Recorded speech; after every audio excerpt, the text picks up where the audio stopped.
Welcome to Peaceworks, a series to help understand the drivers of conflict in order to build a peaceful world.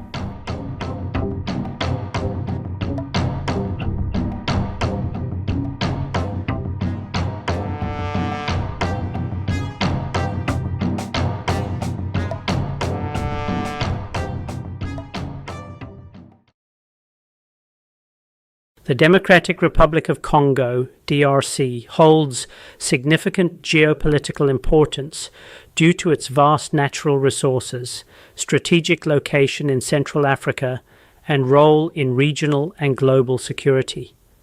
As one of Africa's largest countries, the DRC is rich in valuable minerals, including cobalt, copper, and diamonds, which are essential for global industries, particularly in electronics, batteries, and construction. The DRC's vast reserves of cobalt are critical to the production of electric vehicles, making it a central player in the global energy transition. This mineral wealth has attracted both international interest and exploitation, often fueling conflicts and instability as various actors vie for control over these resources. Geopolitically, the DRC's location at the heart of Africa places it at the intersection of several key regional dynamics. It shares borders with 9 countries, including Angola, Uganda, Rwanda, and South Sudan, making it a crucial player in the Central African and Great Lakes regions. The country's political stability, or lack thereof, directly affects neighboring countries, as instability in the DRC often leads to cross-border refugee flows, militancy, and trade disruptions. For instance, the M23 rebellion and the presence of other armed groups in eastern DRC have been a source of regional tensions, particularly with Rwanda and Uganda, who have been accused of backing rebel movements. The DRC's vast rainforests and biodiversity are of global environmental significance. It is home to the second largest tropical rainforest in the world, playing a key role in the fight against climate change by absorbing carbon dioxide and maintaining global ecological balance. The DRC's role in climate change mitigation and biodiversity preservation has made it an important player in global environmental politics. The DRC has a population of over 100 million people, making it the 4th most populous country in Africa. This large and diverse population is composed of over 200 ethnic groups, contributing to both cultural richness and challenges in national cohesion. The DRC's population growth, while a potential asset, also presents significant challenges in terms of providing essential services such as healthcare, education, and employment. High fertility rates and a young demographic place, a strain on the country's already fragile infrastructure and limited resources, which can exacerbate social unrest and instability. The DRC's Human Development Index, HDI ranking, is a critical reflection of its socio-economic challenges. Despite its mineral wealth, the country consistently ranks near the bottom of the HDI, indicating low levels of health, education, and income. The DRC faces critical issues such as widespread poverty, poor health care, and low life expectancy, all of which impact its long-term stability. The lack of quality education and limited access to basic services contribute to a poorly equipped workforce, limiting economic growth and deepening inequalities. These factors fuel social dissatisfaction, particularly among the youth, which can lead to unrest and a lack of trust in the government. Additionally, the DRC is consistently ranked among the world's most fragile states in the Fragile States Index, FSI. The country's ranking reflects the significant challenges it faces in terms of political instability, corruption, weak institutions, and ongoing conflict. These factors undermine the government's ability to deliver essential services and maintain security, which fosters an environment where armed groups can thrive. The lack of strong governance structures and political instability make it difficult to address the root causes of fragility, such as poverty and unequal resource distribution. The ethnic profile of the Democratic Republic of Congo, DRC, plays a significant role in shaping the country's stability or instability. With over 200 distinct ethnic groups, the DRC is one of the most ethnically diverse countries in the world. While this diversity is a source of cultural richness, it also presents challenges to national unity and governance. One of the primary ways in which ethnic diversity affects stability is through regional and local power dynamics. Some ethnic groups are concentrated in specific regions, and these regions often face differing levels of political representation and resource allocation. This has led to feelings of marginalization and competition for control over resources, particularly in mineral-rich areas in the east. For example, the tension between ethnic groups in the Kivu region has fueled armed conflicts as various groups vie for control over land and natural resources. This ethnic competition, sometimes fueled by external forces, has contributed to the rise of militia groups, further destabilizing the country. The country's colonial history also exacerbated ethnic tensions. During Belgian rule, ethnic divisions were often manipulated to maintain control, and this legacy has persisted in the post-independence period. The central government, often seen as representing the interests of specific ethnic groups, has struggled to establish national unity and equality for all groups. As a result, ethnic rivalry has often overshadowed efforts to build inclusive governance structures. The role of ethnicity in the political sphere has been a double-edged sword. While certain ethnic groups may gain political power, others may feel excluded or discriminated against.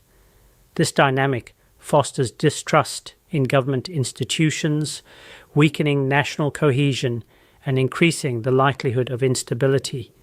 The Second Congo War, often referred to as the Great War of Africa, remains a significant factor in the DRC's ongoing instability. The war involved multiple neighboring countries and various rebel groups, leaving the country deeply fractured. Though it officially ended in 2003, its consequences continue to haunt the DRC. The war displaced millions and created a power vacuum, enabling armed groups to thrive in resource-rich areas, particularly in the east. The lingering presence of militias and cross-border tensions fuels insecurity, hindering efforts to establish lasting peace. The war's legacy also strained the DRC's national cohesion, making it challenging for subsequent governments to establish central control over vast regions, contributing to the country's persistent instability. The fall of Mobutu Sese Seko in 1997, after a 32-year authoritarian rule, was initially viewed as a hopeful moment for the DRC. Laurent Désiré Kabila, who ousted Mobutu, promised reforms and democratic change. However, his rise to power only shifted one form of instability for another. Kabila's government was marked by internal struggles, a failure to unify the country, and his authoritarian tendencies, which destabilized the region further.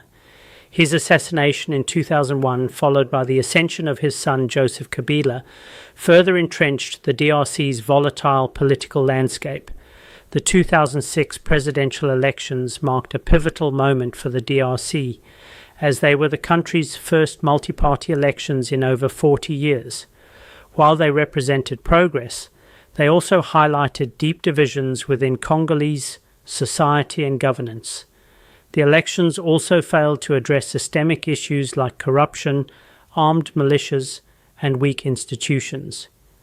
The inability to consolidate power in a transparent and inclusive manner allowed tensions to fester, setting the stage for recurring electoral challenges, such as the 2018 elections, which remain controversial to this day. The M23 rebellion, active in the eastern DRC, is a stark reminder of the region's instability. Backed by neighboring Rwanda and Uganda, The M23 militia exploited the DRC's weak government control, particularly in mineral-rich areas. Although the rebellion was eventually suppressed, it highlighted the persistent fragility of state authority in the east. The DRC's failure to maintain control over its borders and regions prone to armed group activities continues to destabilize the country today. The aftermath of the rebellion saw continued violence, with armed groups like the Allied Democratic Forces, ADF, and the Mai Mai still operating in eastern Congo. Regional rivalries and unresolved conflicts further exacerbate instability, with the country's natural resources often fueling violence rather than contributing to development. Joseph Kabila's refusal to relinquish power when his term officially ended in 2016 deepened the DRC's political crisis. His insistence on staying in office despite widespread protests and international pressure led to violent clashes and a standoff between opposition groups and security forces. The delay in elections, initially scheduled for 2016, eroded public trust in the political system and institutions. The crisis contributed to widespread social unrest, which affected the stability of the country and worsened economic conditions. His eventual agreement to hold elections in 2018 did not immediately solve the country's problems, as the political system remained fragile and contested, with continued challenges to Tshisekedi's legitimacy and governance. Felix Tshisekedi's inauguration in 2019 marked the first peaceful transfer of power in DRC's history, a significant step forward for democracy in a country long plagued by authoritarian rule. However, his presidency faces significant challenges, including contested elections and a fragile political coalition. Tshisekedi's administration has struggled to consolidate power due to tensions with his predecessor's political allies and the opposition. The persistence of armed groups, particularly in the east, further complicates efforts to stabilize the country. Despite his promises to fight corruption and improve governance, economic difficulties, insecurity, and ethnic tensions remain widespread. While his leadership signals a shift towards greater democratic norms, the stability of the DRC continues to be undermined by internal divisions. The Democratic Republic of Congo, DRC, remains one of the most unstable countries in Africa due to the activities of various internal and regional actors. These actors, both domestic and external, have their own interests and objectives, which often contribute to the prolonged instability in the country. These actors range from ethnic militias and rebel groups to neighboring states with strategic, economic, and political goals. Internally, DRC is affected by two main groups. Eastern DRC, particularly in the Kivu region, is plagued by numerous armed groups and militias that are driven by ethnic tensions, control over land, and access to resources. The most prominent groups include the M23 March 23rd movement, the Allied Democratic Forces, ADF, and various Mai Mai militias. These groups are primarily motivated by ethnic loyalty, territorial control, and the ability to profit from the vast natural resources of the region, including coltan, gold, and timber. The M23, a Tutsi-led group, originated from the Rwandan-backed rebellion in the late 2000s and has consistently fought against the Congolese government for autonomy and control of valuable mineral-rich areas. Their primary objective is to assert ethnic dominance and gain political leverage in the region, often claiming to protect Tutsi populations from Hutu militias. The ADF, a Ugandan-based Islamist militia, has been active in eastern DRC, engaging in brutal attacks on civilians and government forces. The ADF's interest lies in establishing an Islamist foothold in the region and disrupting DRC's national government, further destabilizing the area to control trade routes and resources. The Mai Mai militias, a collection of local ethnic-based armed groups, engage in irregular warfare primarily for self-preservation, claiming to protect local populations from perceived outside threats. These militias often operate with little central coordination, but their involvement in the lucrative illegal mining sector further perpetuates instability.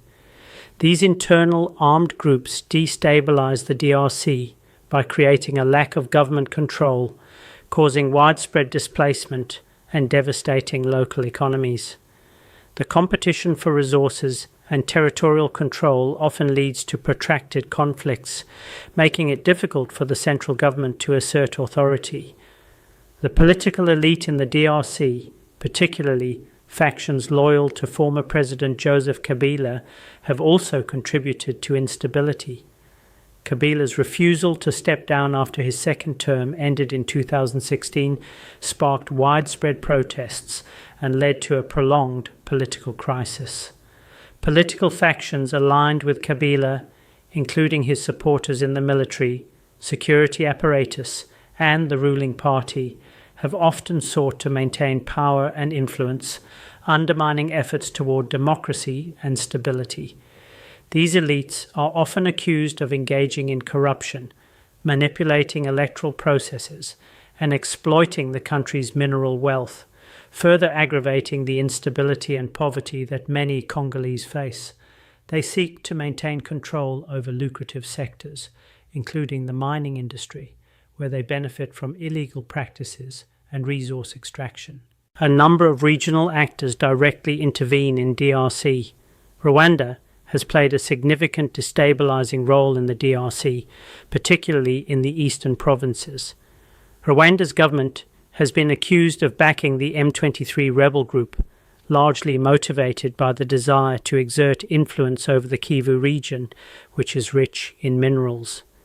Rwanda's interests in DRC also include the protection of Tutsi populations and preventing the return of Hutu extremists who fled to the DRC after the 1994 Rwandan genocide.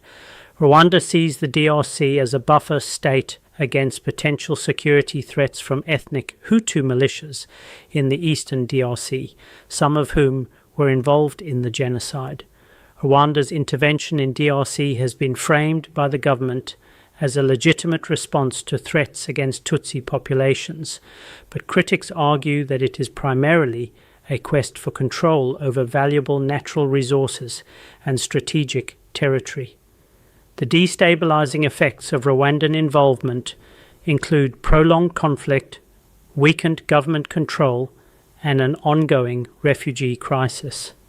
Uganda, another neighbor of DRC, has similarly been accused of supporting armed groups within the country, particularly in the context of its support for the ADF. Uganda has long had interests in the mineral-rich Kivu region, which borders its own territory.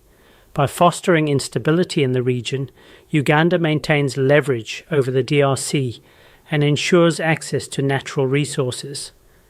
The ADF's cross-border operations in Uganda have also fueled Uganda's involvement in the conflict, as the Ugandan government seeks to suppress any threat posed by this group. The instability created by these groups further complicates the DRC's ability to maintain control, enabling Uganda to indirectly influence the region. Burundi, another regional player, has at times been involved in the DRC's conflicts, though its role is less pronounced. The country has been accused of hosting and providing support to armed groups opposed to the DRC government, particularly those from the Hutu ethnic group. This has been part of a broader regional pattern of using militias to exert influence in neighboring states. Angola's primary interest in the DRC is regional stability. As a key neighbor, Angola has sought to act as a mediator and peacekeeper in the region. While it has generally sought stability in the DRC, it has also used its influence to maintain its own security by preventing the spillover of conflict into its territory. Angola's role in regional peace processes, such as the involvement in peace talks between rebel groups and the government, highlights its interest in preserving peace and preventing instability from affecting its own economic and political interests. International organizations such as the United Nations, UN, and countries like the United States and European Union also have significant interests in the DRC. The UN operates the largest peacekeeping mission in the world in the DRC, MONUSCO, tasked with stabilizing the country. While the UN's intervention has helped prevent further escalation, it has often been criticized for failing to protect civilians effectively in volatile regions. Thanks for watching. Subscribe to the channel and hit the bell to hear of new content. We'd love to hear your comments.